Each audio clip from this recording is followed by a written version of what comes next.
ನಮಸ್ಕಾರ, welcome back to my channel. ಎಲ್ಲರೂ ಹೇಗಿದ್ದೀರಾ?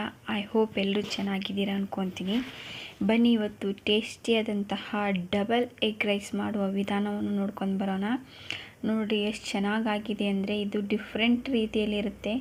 ಬಾಯಿ ಚಪ್ಪರಿಸಿ ತಿನ್ಬೋದು, ಅಷ್ಟು ಟೇಸ್ಟಾಗಿರುತ್ತೆ. ಸೊ ಹಾಗಾಗಿ ನೀವು ಯಾರೆಲ್ಲ ವಿಡಿಯೋನು ನೋಡ್ತಿದ್ದೀರಾ ದಯವಿಟ್ಟು ಕೊನೆವರೆಗೂ ಸ್ಕಿಪ್ ಮಾಡಿದೆ ನೋಡಿರಿ. ಕೊನೆಯಲ್ಲಿ ಎಜುಕೇಷನ್ ಟ್ರಿಕ್ಸ್ ಇರುತ್ತೆ. ಈಗ ಮಾಡುವ ವಿಧಾನ ನೋಡೋಣ ಬನ್ನಿ. ಗ್ಯಾಸ್ ಮೇಲೆ ಒಂದು ಪಾತ್ರೆ ಇಟ್ಕೊಂಡಿದ್ದೀನಿ. ಇದು ತುಂಬ ಸಿಂಪಲ್ ರೆಸಿಪಿ, ಟೇಸ್ಟ್ ಮಾತ್ರ ಸೂಪರಾಗಿರುತ್ತೆ. ಗ್ಯಾಸ್ ಮೇಲೆ ಪಾತ್ರೆ ಇಟ್ಕೊಂಡು ಪಾತ್ರೆ ಬಿಸಿ ಆದ ನಂತರ ಅದಕ್ಕೆ ಎಣ್ಣೆ ಹಾಕ್ಕೊಳ್ತಾ ಇದ್ದೀನಿ. ಎಣ್ಣೆ ಬಿಸಿ ಆದ ನಂತರ ನಾವು ಚಿಕ್ಕದಾಗಿ ಹೆಚ್ಚಿಟ್ಕೊಂಡಂತಹ ಈರುಳ್ಳಿಯನ್ನು ಹಾಕ್ಕೊಳ್ಬೇಕು ಫ್ರೆಂಡ್ಸ್. ಇದು ಮಾತ್ರ ತುಂಬ ಚೆನ್ನಾಗಿರುತ್ತೆ, ರೋಡ್ ಸ್ಟೈಲಲ್ಲಿ ಸಿಗುತ್ತಲ್ಲ, ಸೊ ಅದಕ್ಕಿಂತ ಚೆನ್ನಾಗಿರುತ್ತೆ.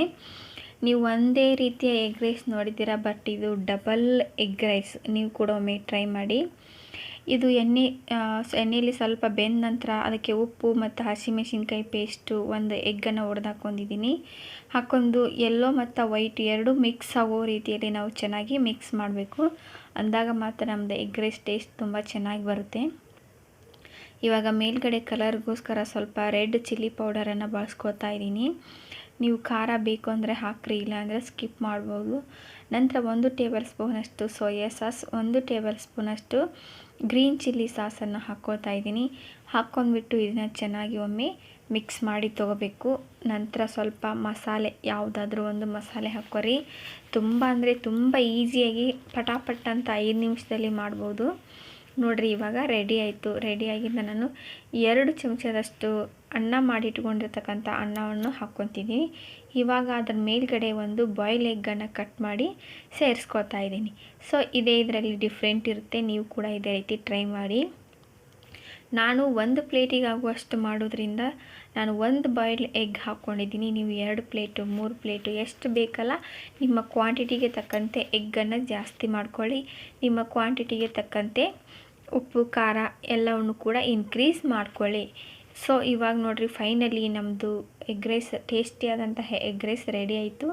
ಇವಾಗ ಕೊನೆಯಲ್ಲಿ ಕೊತ್ತಂಬರಿ ಸೊಪ್ಪನ್ನು ಹಾಕಿದರೆ ಸೂಪರ್ ಟೇಸ್ಟಿಯಾದಂತಹ ಎಗ್ ರೈಸ್ ಫೈನಲಿ ರೆಡಿ. ನೀವು ಇದೇ ರೀತಿ ಮನೆಯಲ್ಲಿ ಟ್ರೈ ಮಾಡಿ ಹೇಗೆ ಬಂತು ಅಂತ ಕಮೆಂಟ್ ಮೂಲಕ ತಿಳಿಸಿ. ವಾವ್, ನೋಡಿ ಒಂದು ಬಾಯ್ಲ್ ಎಗ್ ಇಟ್ಕೊಂಡು ತಿಂತಾಯಿದ್ರೆ ಟೇಸ್ಟಿಯಾದಂತಹ ಸೂಪರಾಗಿರ್ತಕ್ಕಂಥ ಎಗ್ ರೈಸ್ ರೆಡಿ ಆಯಿತು. ಇವಾಗ ನಮ್ಮದು ಟಿಪ್ ಆಫ್ ದ ಡೇ. ಇವತ್ತು ಯಾವ ಟಿಪ್ಪನ್ನು ತೊಗೊಂಡು ಬಂದಿದ್ದೀನಿ ಅಂದರೆ, ನಾವು ತುಂಬ ಅಂದರೆ ತುಂಬ ಈಸಿಯಾಗಿ ಟ್ರೇಸ್ ಮಾಡ್ಬೋದು. ಪಶ್ಚಿಮ ಘಟ್ಟಗಳನ್ನು ಹೊಂದಿರುವ ರಾಜ್ಯಗಳು ಯಾವುವು ಅಂತ ಎಲ್ಲಾದರೂ ಕ್ವಶನ್ ರೈಸ್ ಆದಾಗ, ಪಶ್ಚಿಮ ಘಟ್ಟಗಳನ್ನು ಹೊಂದಿರುವ ರಾಜ್ಯಗಳು ಟ್ರಿಕ್ಸ್ ಏನಂದ್ರೆ, ಮಗು ಕೇಕ್ ತಗೋ ಇದು ಟ್ರಿಕ್ಸ್. ಈ ಟ್ರಿಕ್ಸನ್ನು ನೆನಪಿಟ್ಕೊಂಡ್ರೆ ಪಶ್ಚಿಮ ಘಟ್ಟಗಳನ್ನು ಹೊಂದಿರುವ ರಾಜ್ಯಗಳನ್ನು ಈಸಿಯಾಗಿ ಹೇಳ್ಬೋದು. ಅಂದರೆ ಮಹಾರಾಷ್ಟ್ರ, ಗು ಅಂದರೆ ಗುಜರಾತ್, ಕೆ ಅಂದರೆ ಕೇರಳ, ಕ ಅಂದರೆ ಕರ್ನಾಟಕ, ತ ಅಂದರೆ ತಮಿಳುನಾಡು, ಗೋ ಅಂದರೆ ಗೋವಾ. ಈ ರೀತಿಯಾಗಿ ಮಗು ಕೇಕ್ ತಗೋ ಅಂತ ನೆನಪಿಟ್ಕೊಂಡ್ರೆ ನಾವು ಈಸಿಯಾಗಿ ಪಶ್ಚಿಮ ಘಟ್ಟಗಳನ್ನು ಹೊಂದಿರುವ ರಾಜ್ಯಗಳನ್ನು ನಾವು ಆನ್ಸರ್ ಮಾಡ್ಬೋದು. ಇದೇ ರೀತಿ ನಾನು ಹಿಂದಿನ ವಿಡಿಯೋದಲ್ಲಿ ಹಲವಾರು ಎಜುಕೇಷನ್ ಟ್ರಿಕ್ಸನ್ನು ಕೊಟ್ಟಿದ್ದೀನಿ.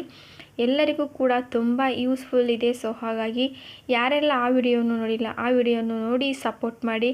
ಇಲ್ಲಿವರೆಗೂ ಯಾರೆಲ್ಲ ನನ್ನ ವಿಡಿಯೋವನ್ನು ನೋಡ್ತಿದ್ದೀರಾ ಎಲ್ಲ ವೀಕ್ಷಕರಿಗೂ ಕೂಡ ತುಂಬ ಧನ್ಯವಾದಗಳು. ನಿಮ್ಮ ಪ್ರೀತಿ ಸಹಕಾರ ಹೀಗೆ ನನ್ನ ಮೇಲೆ ಇರಲಿ ಅಂತ ಹೇಳ್ತಾ ಇಲ್ಲಿವರೆಗೂ ನೋಡಿದ್ದಕ್ಕಾಗಿ ತುಂಬ ಹೃದಯದ ಧನ್ಯವಾದಗಳು. ಮುಂದಿನ ವಿಡಿಯೋದಲ್ಲಿ ಮತ್ತೆ ಸಿಗೋಣ. ಬಾಯ್.